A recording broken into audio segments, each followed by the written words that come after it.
கர்த்தருடைய பரிசுத்த நாமத்திற்கு மகிமை உண்டாவதாக. இந்த காலவெளியை தொடர்ந்து தேவனுடைய வார்த்தையை தியானிக்க கர்த்தர் நமக்கு கிருபை செய்வாராக. யோவான் 1:9 உலகத்தில் எந்த மனுஷனையும் பிரகாசிக்கிற மெய்யான ஒளி இயேசு கிறிஸ்துவே என்று சொல்லி நாம் தியானித்துக் கொண்டிருக்கிறோம். நம்முடைய உள்ளத்திலே அந்த இயேசு என்ற வெளிச்சம், அந்த ஒளி வரும்போது நம்முடைய வாழ்க்கையில ஒரு பெரிய பிரகாசத்தை நாம் பார்க்க முடியும். அவரை நோக்கி பார்த்த பிள்ளைகள் பிரகாசம் அடைந்தார்கள். அவருடைய வசனத்தை தியானிக்கிறவர்கள் பிரகாசம் அடைந்தார்கள். அவரை நோக்கி இரவும் பகலும் ஜெபிக்கிறவர்கள் பிரகாசம் அடைந்தார்கள் என்று பார்த்தோம். இந்த நாளிலே கூட நாம் உபவாசிக்கும் போது நாம் பிரகாசம் அடைகிறோம் என்ற சத்தியத்தை நாம் கேட்க கர்த்தர் கிருபை செய்வாராக. யாத்திராகமம் 34:29 வாசிக்கும் போது, மோசே சாட்சி பலகைகளை 2 தன் கையில் எடுத்துக்கொண்டு சீனாய் மலையிலிருந்து இறங்கி வருகிற போது தன்னோடு அவர் பேசினதினால் தன் முகம் பிரகாசித்திருப்பதை அறியாதிருந்தான். ஆரோனும் இஸ்ரவேல் புத்திரர் எல்லாரும் மோசேயை பார்க்கும்போது அவன் முகம் பிரகாசித்திருப்பதை கண்டு அவன் சமீபத்தில் சேர பயந்தார்கள். மோசே அவர்களை அழைத்தான். அப்பொழுது ஆரோனும் சபையில் உள்ள பிரபுக்கள் யாவரும் அவனிடத்தில் திரும்பி வந்தார்கள். மோசே அவர்களோடு பேசினான். பின்பு இஸ்ரவேல் புத்திரர் எல்லோரும் அவனிடத்தில் சேர்ந்தார்கள். அப்பொழுது அவன் சீனாய் மலையிலே கர்த்தர் தன்னோடு பேசினவைகளை எல்லாம் அவர்களுக்கு கற்பித்தான். மோசே அவர்களோடு பேசி முடியும் அளவும் தன் முகத்தின் மேல் முக்காடு போட்டிருந்தான். மோசே கர்த்தருடைய சந்நிதியில் அவரோடு பேசும்படி உட்பிரவேசித்தது முதல் வெளியே புறப்படும் மட்டும் முக்காடு போடாதிருந்தான். அவன் வெளியே வந்து தனக்கு கற்பிக்கப்பட்டதை இஸ்ரவேல் புத்திரோடு சொல்லும்போது இஸ்ரவேல் புத்திரர் அவன் முகம் பிரகாசித்திருப்பதை கண்டார்கள். மோசே அவரோடு பேசும்படி உள்ளே பிரவேசிக்கும் வரை முக்காட்டை திரும்ப தன் முகத்தின் மேல் போட்டுக்கொள்வான். ஹல்லேலூயா, கர்த்தருக்கு ஸ்தோத்திரம். மோசே 40 நாட்கள் சீனாய் மலையிலே உபவாசித்தான். அந்த மலையில என்ன இருக்கும்? ஒண்ணுமே கிடையாது. ஒரு சின்ன சொட்டு தண்ணி கூட கிடைக்காது. எஸ்தர் என்றால் 3 நாட்கள். ஆனால் மோசே 40 நாட்கள் உபவாசிக்கும் போது கர்த்தர் தன் கரத்தினால் எழுதின அந்த பலகைகளை மோசே இடத்திலே கொடுக்கிறார். மோசே அதை வாங்கி கொண்டு வரும்போது மோசேயோடு கூட கர்த்தர் அந்த 40 நாட்கள் உபவாசத்திலும் பேசிக்கொண்டே இருந்தபடினால் கர்த்தருக்கு உபவாசம் என்றால் என்ன? எல்லாவற்றையும் உபகரித்து விட்டு தேவனுடைய பாதத்திலே வாசமாய் இருப்பதுதான். அதனாலதான் சபையிலே உபவாசம் என்று கூப்பிடும் போது நீங்கள் உபவாசத்தோடு சபைக்குள்ளே போயிட்டீங்கன்னு வச்சுக்கோங்களேன், அப்பொழுது எதை குறித்து கவலைப்பட மாட்டீர்கள். உபவாசித்து ஜெபிக்க ஆரம்பிக்கும் போது உங்கள் வாழ்க்கை பிரகாசிக்கும். எனக்கு பிரியமானவர்களே, அடிக்கடி நான் 12 மணி நேர ஜெபத்தை ஆயத்தப்படுத்துவேன். எதற்காக தெரியுமா? அந்த 12 மணி நேர ஜெபத்திலே தண்ணி குடிக்காம டீ மட்டும் கர்த்தருக்கு ஸ்தோத்திரம், மற்றவர்கள் டீ குடிப்பார்கள். அப்படி குடித்து அவர்கள் எல்லாரும் ஜெபிக்கும் போது, சேர்ந்து நாங்கள் ஜெபிக்கும் போது அந்த 12 மணி நேரம் தேவனுடைய சமூகத்திலேயே உட்கார்ந்து தேவனையே நோக்கி பார்க்கும்போது எவ்வளவு வாழ்க்கையில பிரகாசம், எவ்வளவு ஒரு வாழ்க்கையில இந்த உபவாசத்தினால் நமக்கு கிடைக்கிற ஒரு ஜெயம், பெரிய ஒரு ஜெயம் என்பதை நீங்கள் மறந்து போகக்கூடாது. இந்த இடத்துல கர்த்தருக்கு ஸ்தோத்திரம், மோசேயுடைய முகம் பிரகாசித்தபடினால் ஜனங்கள் அவருடைய முகத்தையே பார்க்க முடியவில்லையா?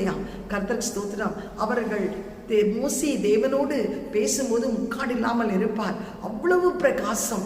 ஆனால் ஜனங்கள் கிட்டே வந்து பேசும்போது கர்த்தர் சொன்னதை அவர்கள் அந்த மோசேயிடத்தை சொல்வார்களாம், உன் முகத்தை பார்க்க முடியவில்லை, அவ்வளவு பிரகாசமா இருக்கிறது, நீ முக்காடிட்டுக் கொள் என்று சொல்லி.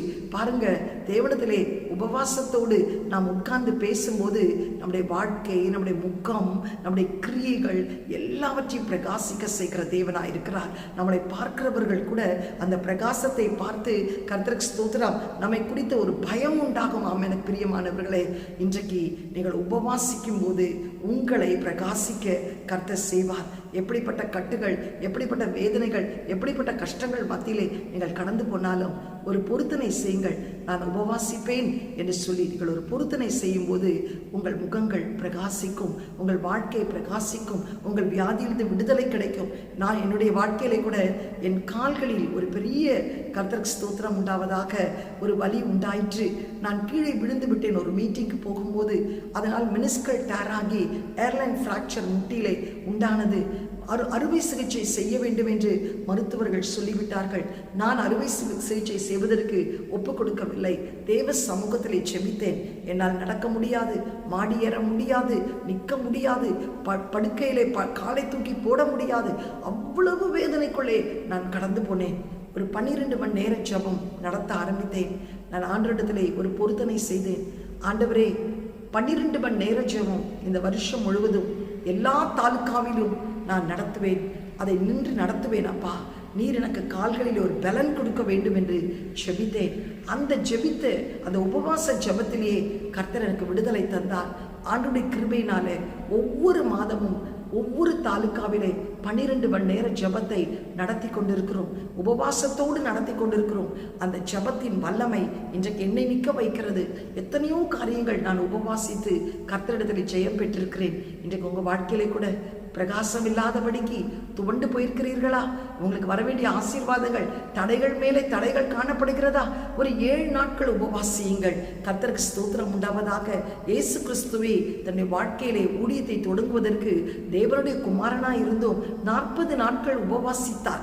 அதனால தான் 3.5 வருடங்கள் தான் அவருடைய ஊழியம். இன்றைக்கு நான் ஊழியம் ஆரம்பித்து 38 வருஷம் ஆகிறது. ஆனால் அவ்வளோ பெரிய எழுப்புதலை என்னால் பார்க்க முடியவில்லை. இயேசு கிறிஸ்து செய்த ஊழியம் 3.5 ஆண்டு தான். Just 3.5 years. 3.5 ஆண்டிலே உலகத்தையே ரட்சித்தார். ஏன்? அந்த ஊழியத்தின் துவக்கத்திலே 40 நாட்கள் வனாந்திரத்துக்கு ஆவியானவர் கொண்டு போய் உபவாசித்தார். மோசேயுடைய வாழ்க்கையிலே 24 மேற்பட்ட ஜனங்களை நடத்த அந்த 40 வருஷம் வனாந்தர பிரயாணத்திலே விவேகம், பலன், கிருபை கிடைக்க காரணம் என்ன? உபவாசம். கர்த்தருக்கு ஸ்தோத்திரம். தானியேல் 21 நாள் உபவாசித்தார். அதனாலதான் பாபிலோன் சாம்ராஜ்யத்திலிருந்து ஒரு விடுதலை பெற கர்த்தர் அவருக்கு காரியங்களை வெளிப்படுத்தி தந்தார். கர்த்தருக்கு ஸ்தோத்திரம். எஸ்தர் 3 நாட்கள் உபவாசித்தார்கள். இன்றைக்கு எஸ்ரா பார்க்கிறோம். கர்த்தருக்கு ஸ்தோத்திரம். ஆகாவா நதியண்டையிலே தனக்காக, தன் பிள்ளைகளுக்காக, தன் பொருட்களுக்காக கர்த்தருக்கு ஸ்தோத்திரம் உண்டாவதாக நல்ல வழியிலே நடப்பதற்காக அவர் உபவாசம் எடுத்தபடினால்தான் சத்துரு எத்தனையோ ரூபத்திலே வந்தபோது கூட இடிந்து போன ஆலயத்தை கட்டி முடிக்க கிருபை செய்தார். இன்றைக்கு உன் வாழ்க்கையிலே அந்த உபவாசம் இருக்கிறதா? உபவாசம் இருக்கும் போதே நீங்க வேலை செய்றீங்களா? அது உபவாசம் இல்லை, அது பட்டினி. உபவாசம் என்று நீங்கள் எடுப்பீர்களானால் எல்லாவற்றையும் உபகரித்து விட்டு தேவனுடைய பாதத்திலே வந்து உட்கார்ந்து அவரை நோக்கி பார்க்கும்போது உங்கள் உபவாசத்திலே ஒரு பிரகாசத்தை நீங்கள் பார்ப்பீர்கள். இதைதான் மலை பிரசங்கத்திலும் மத்தேயு சுவிசேஷம் 7ஆம் அதிகாரம் 16, 17, 18 வாசிக்கும் போது ஆண்டவர் சொல்கிறார், நீங்கள் உபவாசிக்கும் போது மாயக்காரரை போல் முகவாடலாயிராதேயுங்கள். அவர்கள் உபவாசிக்கிறதை மனுஷன் காணும் பொருட்டாக தங்கள் முகங்களை வாட பண்ணுகிறார்கள். அவர்கள் தங்கள் பலனை அடைந்து தீர்ந்தது என்று மெய்யாகவே உங்களுக்கு சொல்லுகிறேன். நீயோ உபவாசிக்கும் போது அந்த உபவாசம் மனுஷர்களுக்கு காணப்படாமல் அந்தரங்கத்தில் இருக்கிற உன் பிதாவுக்கே காணும்படியாக உன் தலைக்கு எண்ணெய் பூசி உன் முகத்தை கழுவு. அப்பொழுது அந்தரங்கத்தை பார்க்கிற பிதா உனக்கு வெளியரங்கமான பலன் கொடுப்பார். உன் முகத்துக்கு எண்ணெய் பூசி உன் தலைக்கு எண்ணெய் பூசி உன் கண்களை கண்ணீரினால் கழுவு. தண்ணீரினால் கழுவு அப்படின்னா என்ன அர்த்தம்? உன் தலைக்கு எண்ணெய் பூசு என்றால் நீ ஆண்டவருடைய சமூகத்தில் உட்கார்ந்து பரிசுத்தாவியின் அபிஷேகத்தினால் நிரம்பி வழியட்டும். உபவாசிக்கும் போது ஒரு நிரம்பி வழிகிற அபிஷேகத்தை கர்த்தர் ஊற்றுவார். உன்னை கண்கள் தண்ணீரினால் கழுவு அப்படின்னா என்ன? கண்ணீரை விடு ஆண்டவருடைய சமூகத்திலே. அந்த கண்ணீர் விட்டு ஜெபம் பண்ணும் போது கர்த்தர் ஒரு முகத்தை பிரகாசிக்க செய்வார். நல்ல தேவ சமூகத்திலே உபவாசித்து கடந்து வெளியே போ. முகம் எப்படி பிரகாசிக்கும்? உன் வாழ்க்கை எப்படி பிரகாசிக்கும்? நீ கைட்டு சேர்க்கிற வேலைகள் எப்படி பிரகாசிக்கும்? உன் சரீரத்தில் உள்ள வியாதிகள் உன்னை விட்டு விலகி பலன் உள்ளவனாய் நீ பிரகாசிப்பாய். இன்றைக்கு நீ உபவாசிக்கும் போது கர்த்தர் உன்னை பிரகாசிக்க செய்வார். யாரெல்லாம் வேதத்தில் உபவாசித்தார்களோ அவளுடைய வாழ்க்கையிலெல்லாம் கர்த்தர் ஒரு பெரிய வெளிச்சம், ஒரு பிரகாசம் காணும்படி கர்த்தர் செய்வார். இன்னைக்கு பிரச்சனையோடு இருக்கிறாயா? போராட்டத்தோடு இருக்கிறாயா? ஏதோ ஒரு காரியம் உன் வாழ்க்கையில கைக்குடி வராதபடி தடையா இருக்கிறதா? 3 நாள் 7 நாட்கள் உன்னால் முடிந்தவரை 21 நாள் ஒருவேளையாவது உபவாசித்திருந்து தேவ சமூகத்திலே வந்து நல்ல ஸ்தோத்திர பலிகளை ஏறெடுத்து ஆராதித்து வசனங்களை வாசித்து நீ ஜெபித்து பார். கர்த்தர் அந்த காரியத்துக்கு ஜெயத்தை நிச்சயமாய் தருவார்.